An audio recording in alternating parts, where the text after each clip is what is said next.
ọjọ́ mẹ́ta o ẹ̀yin èèyàn mi nílé lóko àti lẹ́yìn odi. Ẹ káàbọ̀ sórí ètò wa kíkọ́ Yorùbá pẹ̀lú Naijamọ̀. Idris lórúkọ mi.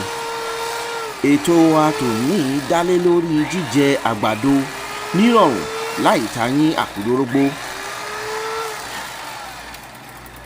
Ní ìlú Indiana níbí báyìí ní ìlú Amẹ́ríkà, àwọn òyìnbó ti jágbọ́n jíjẹ àgbàdo nírọ̀rùn. Kí a tó ṣe àgbàdo, a máa fi ọ̀bẹ fi gé rodo àgbàdo kúrò lára ṣùkù. Èyí tó mú sísè àgbàdo náà yá, tó sì mú jíjẹ àgbàdo náà dẹrùn.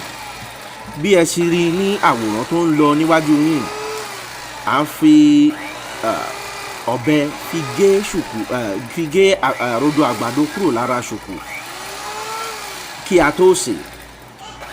Ẹni tó bá wùn lè gé rodo kúrò lára àgbàdo lẹ́yìn tó bá sè àgbàdo náà àbí lẹ́yìn tó bá ti yán tán.